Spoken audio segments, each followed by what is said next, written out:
Bonsoir chers amis, bienvenue à votre moment détente du jeudi soir que nous avons débuté il y a peu. Vous avez été nombreux à nous suivre, à apprécier et à souhaiter que nous continuions avec l'œuvre sur laquelle nous avons échangé, sur laquelle nous avons fait des commentaires la semaine passée, L'Alchimiste de Paulo Coelho.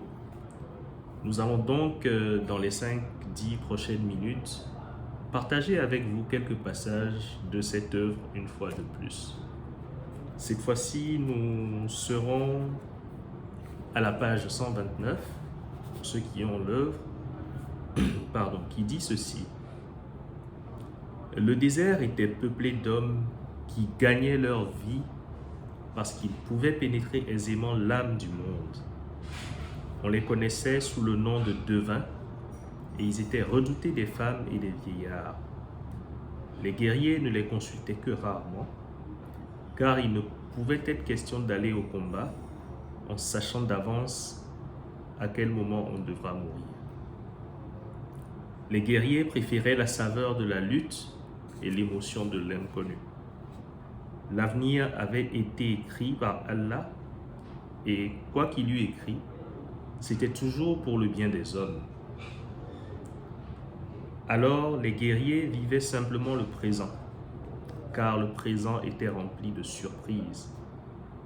Et ils devaient être attentifs à quantité de choses. Où était l'épée de l'ennemi? Où était son cheval? Quel était le coup qu'ils allaient devoir porter pour échapper à la mort? On peut s'arrêter un temps soit peu sur ce passage pour voir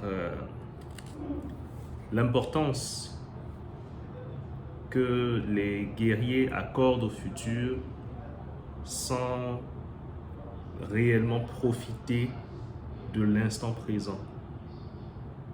L'importance que nous accordons généralement au futur au point d'oublier l'instant présent.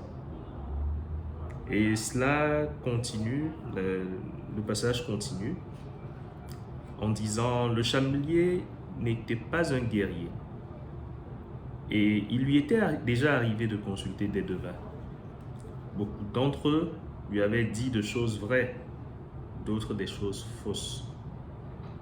Jusqu'au jour où l'un d'eux, le plus âgé et le plus redouté, lui avait demandé pourquoi il s'intéressait tellement à connaître le futur. Pour pouvoir faire certaines choses, répondit le chamelier, et faire tourner autrement ce que je ne voudrais pas voir se produire. Alors ce ne sera plus ton avenir, rétorqua le devin. Mais peut-être que je veux connaître le futur pour me préparer à ce qui doit advenir, lui dit le chamelier. Si ce sont de bonnes choses, ce sera une surprise agréable, dit le devin. Et si ce sont de mauvaises choses, tu en souffriras bien avant qu'elles n'arrivent. Je veux connaître l'avenir parce que je suis un homme, dit alors le chamelier, et les hommes vivent en fonction de leur avenir.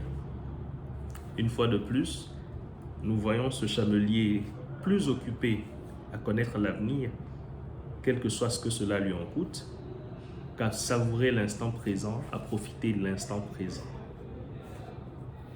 Nous pouvons aller plus loin. Et ce passage m'est venu en tête après une discussion avec une personne il y a quelques jours où nous parlions justement de problèmes y afférents. Le passage dit ceci.